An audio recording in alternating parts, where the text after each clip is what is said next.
Welcome back. Today is November 22nd, and if you're stateside, you know that tomorrow is a special day. It is Thanksgiving.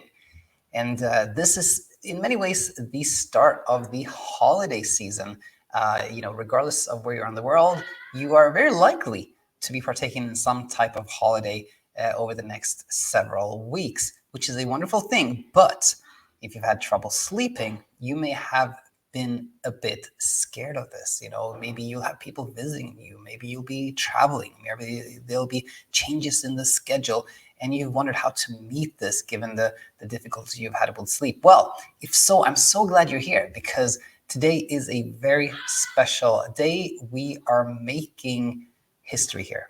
It is the third time that we are going to take a look at the holiday episode, the holiday episode from 2021 that was aired 2022 as well. And when something has happened three times, it is a tradition. So this is really, I believe, the beginning of a tradition here at the Sleep Coach School. Without further ado, let us jump in and take a listen to an episode where myself and Coach Michelle are discussing how to meet sleep difficulties during the holidays. Hope you find this really, really. Hi, everyone, and welcome to an extra special holiday episode on the channel with Coach Michelle. Hi, everyone. Hi, Daniel. Good to be here. Super nice having you back as always. And we were just saying before we started recording that we don't know exactly where this is going to go, but we have an overarching plan, which is, a lot of people in the community right now are going to be traveling. New things are going to happen. Maybe you're going to have guests. Things are going to be a little bit different, which can be a type of tricky situation. So I want to talk about this. So actually, we'll just throw it back to you, Michelle. Where should we start? Sure. Yeah, I feel you. I think that as much as we all look forward to Christmas and the holidays and all of it, because it's such an exciting time, we can forget that it's also typically a stressful time for a lot of us. And I mean, if you're traveling, you're away from home, you're away from your normal bed, your normal routines. Just everything is really different. There's a lot of change involved in that. And even if you're at home, like you mentioned, if you're hosting people, all of a sudden your house is full of family members, lots of different kind of stresses and noises and like all of it. And you have a lot more pressure maybe around cooking and entertaining and all that kind of stuff. So I think whether you're traveling, whether you're hosting, a lot of the times the holiday just comes with a lot of maybe unexpected stress and pressure that for even the most normal sleeper, the most chilled out person is going to result in elevated levels of stress and sometimes losing sleep over it as well. And so I think when people who have insomnia, who are recovering from insomnia, it can be extra challenging because they're already working on trying to reduce hyperarousal and all of that, and suddenly I think they can feel like a spike in hyperarousal during this type of year, and that can lead to a little bit of panic of what's going on, or oh no, I'm going backwards. I think that's kind of something that people can be concerned about. 100%. Yeah, you just set this up really well, and I think I think we can sort of think about this now in the terms of anticipatory insomnia, meaning like something is going to happen, you're going to travel, you're going to host people, and the thought of that is scary to you. Mm-hmm. Already before it's happened, you can sense this kind of hyperarousal is lifting, is kind of increasing now. So I think for me, sort of you already brought this one up. So for me, like one of the first points for me when somebody has this like anticipatory insomnia is what you already brought up, which is the normal that it is totally normal to have some choppy sleep when things are changing for every human being out there. That is totally normal. So I think I always like to point that one out. Having said that one, that it's normal for everyone. If you've had trouble sleeping, it can be kind of like even more so, of course. But having said that one, what would you like to expand on that one, or do you have like another point you want to make? Where do you want to take it from here, Michelle? Yeah, I think that's a really good point, and it's a good reminder that it's just so normal. It's so normal around this time of year. There's so much anticipation. There's so many events and changes and stress. It's really normal to start to feel more stress, start to notice the hyperarousal go up, start to notice sleeping less or having more of those like symptoms of hyperarousal with your sleep. And I think the tricky part for people that are working on their insomnia recovery is that, for like a person who's a normal sleeper, if they start to experience more stress and hyperarousal and sleeplessness and all of it, they just kind of accept that. They just kind of see that as normal. They get why it's happening and they don't read too much into it. They don't really apply too much meaning to it. But when somebody who's recovering from insomnia starts to experience all this, there's such a different relationship that they have with feeling high levels of hyperarousal, with feeling stress in their body, that it's like there's a fear associated with feeling that all of a sudden, right? It's like stress is no longer just stress. It takes on a bigger meaning in their lives. It's now something that could impede the recovery process. It could set them back.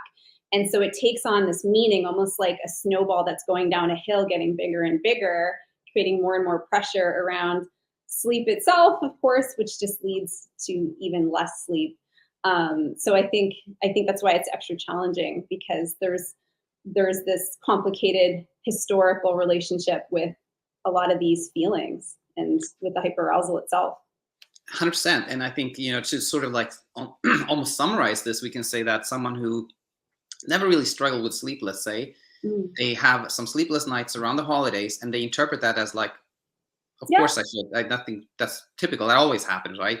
And then somebody who has struggled, who's kind of in the recovery process, it's exact same thing happens, and the interpretation becomes, oh no, this shouldn't be happening. This is gonna derail everything I worked. I'm back to square one, et cetera, et cetera. So I think the sort of summary becomes, but it's the same thing. The same thing has happened to both people, and you can interpret it the exact same way. This is just typical normal stress around the holidays, right? Yeah, exactly. And I do think the insomnia folks probably feel it more in their bodies. We feel more of a response, right? Because we have those high hyperarousal levels to begin with. So there's more sensation going on. Maybe there's a little bit more sleeplessness. But then that's even easier to read into even more and create that same story. But yeah, you're absolutely right when you mentioned the story is that it's a setback, that it's ruining progress, like that we're back to square one now because this has happened. And I think it's really easy to kind of catastrophize that type of experience, especially if you've been working really hard on your insomnia recovery and you've really been showing up differently and putting in the work. I think it can feel really frustrating and even maybe scary as well to have this type of experience over the holidays. Well said.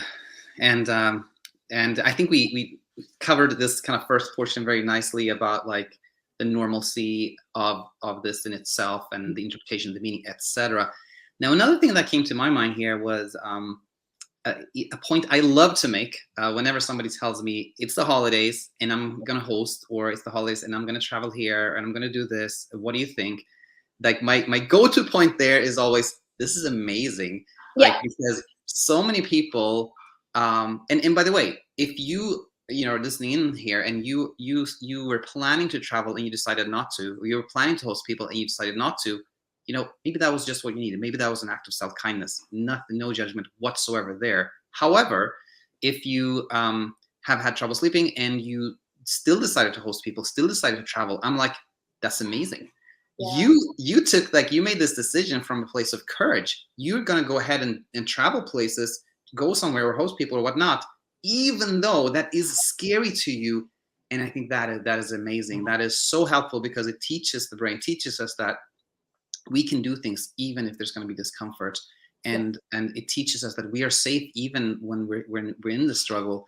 And it's just so helpful to kind of reduce the overall struggle. And so I think pointing out the courage and bravery there is one of my go-to things. What do you think, Michelle? I agree. That's huge. I think it takes an immense amount of courage to move forward with holiday plans, especially around hosting, especially around traveling when you're in this phase of insomnia recovery, because it feels really delicate when you're in it. It just feels like you want to protect it as much as possible. And of course, part of recovery, the process is to also allow life to happen and to also re-engage with your life and re-engage with things that feel meaningful for you. And that tends to be, you know, family and holiday things and events and activities. So you're right, but it does take a lot of courage to actually do that, if that feels right. And I think part of it too is like you almost have to know, okay, I'm going into this stressful period. I'm probably going to sleep less. I'm probably going to experience more hyperarousal right now. It's normal. Everybody experiences this, and almost accept that there's going to be like almost like a speed bump coming up, or maybe you're in it now, and say like, it's normal that I'm here. It's okay that I'm in this speed bump right now, and I'm feeling more symptoms, and I'm sleeping even less, and all of this, and reinforce that, you know what, I chose to spend the holiday with my family, and I value that, and so I'm going to accept that I'm in this speed bump. And I really think it's also important for people to remember and to remind themselves it's temporary, just like every other speed bump. I think the holiday speed bumps can feel bigger and harder because there's so much stress around the holidays. So I think it can suddenly represent this pretty significant feeling speed bump, but that it is temporary, it will pass, and it doesn't represent stepping backwards or, you know, sliding back into a bad place at all. Not at all. Really, really normal. And I know it's hard to accept having those experiences, especially around the holidays when we want to feel our best. But it really does lead to the path of least resistance ultimately, which is where we want to be, especially around the holidays. You know, as you were speaking, Michelle, I think you just coined a new term here that we'll use in the channel, which is exciting. The holiday speed bump. What did I say? You talked about the holiday speed bump. And I think you know, that's a real thing, and it really segued nicely into what I was thinking of, which was, why is it that the holiday speed bump can be kind of like extra difficult? Well, to me, it's a lot about expectations around the holidays, which is, this is a festive time, this is a happy time, this is a time where I'm supposed to be happy, I'm supposed to be social, I'm supposed to interact with other people, I'm supposed to be happy around other people, etc., etc.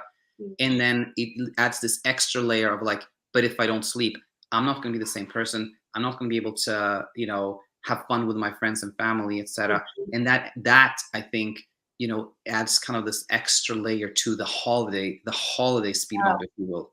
Yeah, I agree. And I also think that the holiday speed bump is bigger because the holidays represent a lot of change kind of all at once, regardless of what you're doing. There's like layers of things that are suddenly different that could represent a bit of a threat to your brain in some way. So I think those two things combined, all the expectations you have around the holidays and who you want to be in the holidays to your family, and then all of the change that's happening kind of almost overnight in some cases, right? If your family suddenly shows up at your doorstep, like that's a big change. So that, I think that stuff together just comes together and can create bigger speed bumps that feel a lot bigger. And then because they feel bigger, they feel more threatening. They feel much more threatening to your progress. They make you question, did I even make progress if I'm here? Like a lot of doubt, things like that. And all of that's normal to experience. But of course, that's not the case. It is just, it's just a holiday speed bump, as you said. Yeah, just exactly right. And let's say, you know, we talked a lot about how pointing out that all this is normal and expected. I think that is so helpful and such a nice way to meet all this. And now, if we go into the specific situation where you feel the pressure to be like social, be around people, be et cetera, and we did a whole episode about like this depersonalization, which this, you know, is similar to. But what are your thoughts around that part? Interacting with people, interacting with family, thinking about how they will perceive you, and all that. What is a nice way to meet that type of situation or challenge?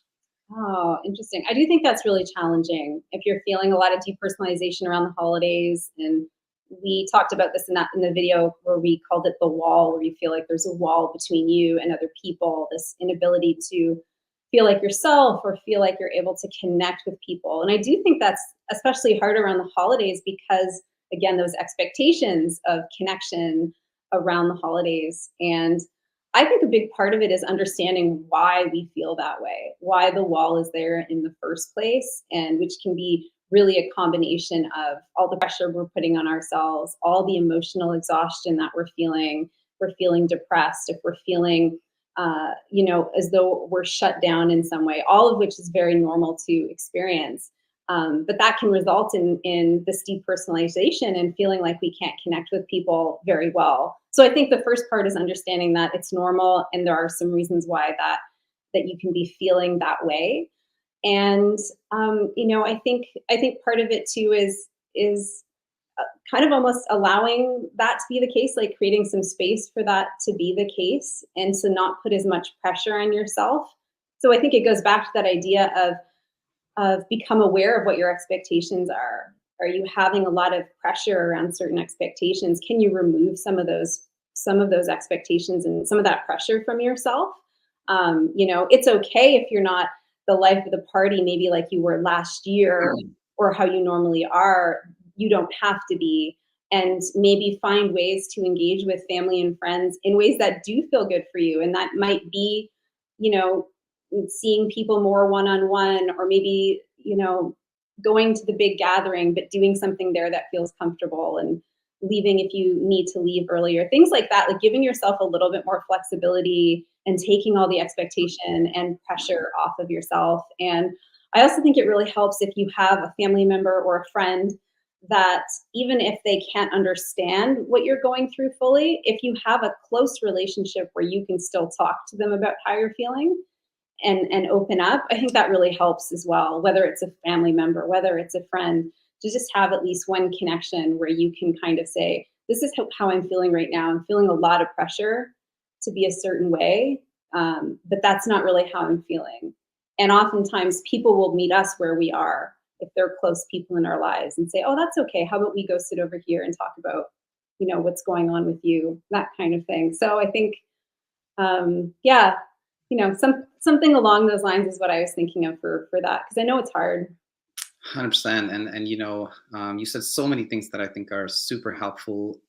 And what particularly resonated with me, and what I was kind of asking myself the same question, like what would I share with someone that could be helpful? It was really along the lines of, like, you said maybe last year or later, before, you were kind of the life of the party, you were super social, and maybe you're not going to be that. Maybe it's not going to be like that this year. And that's fine. That doesn't mean anything. That just means that, you've gone through the struggle, and things are a little bit more difficult. It doesn't mean anything else. There's no meaning or interpretation beyond that. And there's nothing, no judgment, no pressure. Like, nothing has really changed, except, you've had this particular struggle. So yeah, I think that one was a really big one to me. It is all about the pressure we put on ourselves, I think, with that, and how we're showing up. And really, no one else is really thinking that. Exactly. Is the thing, but we're convinced, oh no, I'm going to ruin things, or, things like that. And other people they may notice, like, oh, Michelle was a little bit more quiet this year than last year. And pretty much that's it. Like, they won't be like pondering or thinking or they will just notice that, and that's all. It's nothing more to it. Exactly. There won't be a story that, because they're a little bit more removed or reserved and quiet. Oh, well, they're not as good of a person this year. But that's what we tell ourselves, like stories like that. But those are our stories, not other people's stories.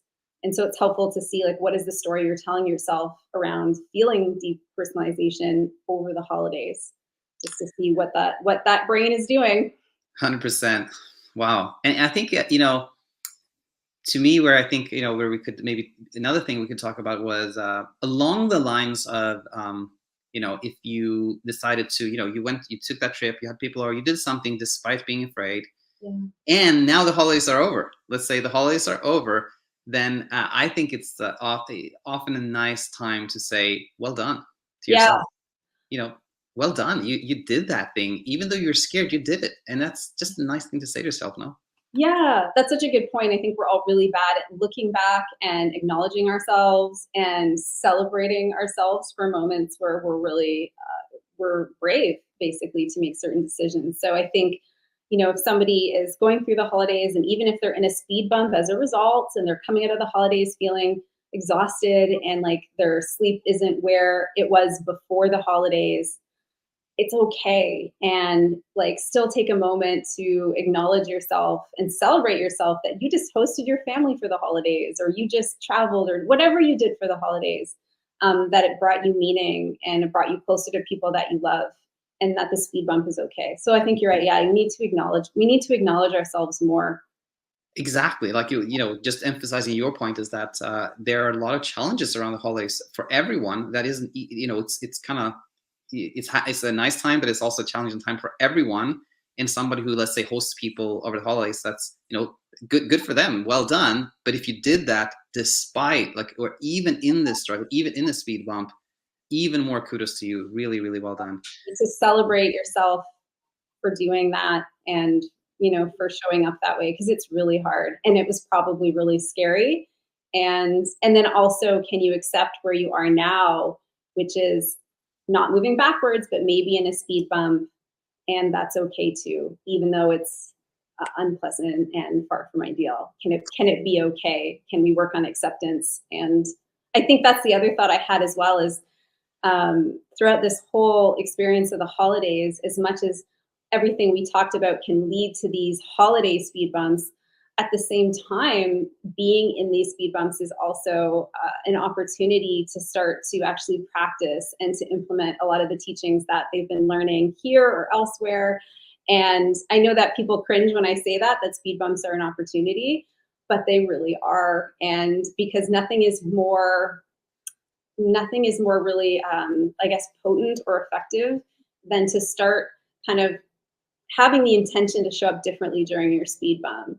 And that doesn't mean being perfect. It doesn't mean implementing things exactly right. It just means having the intention to maybe want to accept a little bit more today, to maybe do a little bit more self-care or self-kindness today.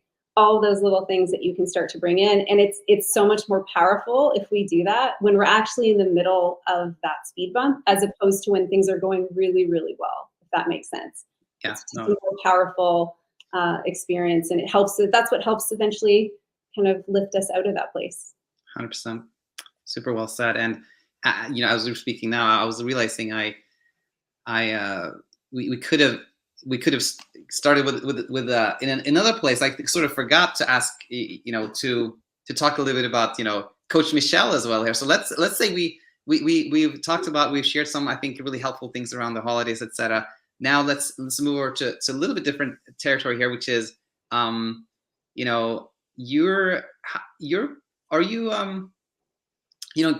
Alina, kind of announced that she was sort of going full time as a sleep coach. And yourself, is this what you do mostly now, or are you? I'm not fully there yet, but mostly I'm still, I'm doing a lot of sleep coaching these days, which is great. It's actually my primary thing right now. And I'm also in the process of still building up my own business, but I'm not quite there yet on that front. But eventually that will be the plan, to work with, people that are struggling with all sorts of different chronic issues, including insomnia. So I hope to be doing that as well, in addition to continuing to, work with the sleep coach school and all the focus on sleep coaching, which has been really great. So I'm not completely full time yet, but it is moving in that direction. So that's been exciting. It's amazing. Sure. It's amazing. Yeah. And I'm, I want to share with the community that I was, as they know, like, I was so happy when you joined. I knew you'd help so many people. And then we started this like one-on-one coaching program, which has really been growing. And you shared with me, actually, just before we started, that this week was actually the first week that you were fully booked. Yeah, first one, which is kind of nice because it was like right before Christmas. Like a good, good vibes. Yeah. It was exciting to see that, for sure. Yeah. Super nice. And how has the one-on-one coach work been on your end? Have you liked it? I know you thought this was going to be for you. How has it been? Yeah, really good. I really, really like it. I've been really enjoying it. I was very nervous at the beginning, but I feel like mostly now the nerves are gone. So that's kind of nice. And I've been able to relax and ease into it a little bit more. So that has been really enjoyable, and it's been great I've gotten to know and connected with so many different people over the last few months. So that's been really great too. And sometimes, you know, when you'll work with somebody and then you don't hear from them, it's probably because they're doing well. But then also I find myself wondering, like, I wonder how they're doing. Are they doing well? So that's, you know, an interesting Yeah. part too, is you don't want to because it means they're doing well, but you still will kind of wonder and hope that they're doing really well. I recognize that so much, Michelle, and what you said about connecting with people like that. That's been part of this journey that I didn't really foresee, but that's been a really enriching part of it, which is I sent out these books the other day to some of the coaching and the coach. Mine's not here yet, Daniel. It's not here yet. I didn't get my Hopefully book before yet. Christmas. I I did know, send it. like, come on. Sorry, go on. But yeah, I sent one to like Hong Kong, one to Slovakia, one to Canada, Yeah. to Belgium, and connecting with people in like Israel. You know who you are, Neil, and other people out there. It's been really, really amazing. And finally here, what are your holiday plans? Oh, you know what? I don't have a very busy holiday planned. It's going to be very relaxed. I have a brother who lives in California with his wife and children. And so unfortunately, they're not coming up this year because of all of the things that are going on in the world right now. So normally we would have a larger family gathering, but this year it's myself, my husband, my parents. So we're going to gather for a big Christmas dinner like we always do. And then I have a bunch of really fun plans with friends kind of next week, which I'm looking forward to, with a couple of good friends that I haven't seen in a while. And other than that, I think it's just going to be a lot of relaxing, sleeping, relaxing, a lot of eating. I predict heavy amounts of gluttony over the next 7 days. Sounds amazing. Sounds amazing. How about you? Yeah. I was going to share that too. We're going to be here in Oregon. We're going to celebrate Christmas with my wife's sister and their family, and then New Year's, family friend, my wife's friend is coming for New Year's. But overall, similar to yours, nothing really big. Yeah. Christmas dinner and all that stuff. Yeah, same, kind of a laid back. Yeah, holiday, exactly. which is fine with me. Sometimes those can be some of the best ones. So I'm looking forward to it. Perfect. We'll wrap up there, and thanks, Michelle, always for being here, and to everyone out there. Hope you have really nice holidays. Yeah, same. Happy holidays, everyone. Okay. Bye now. Bye.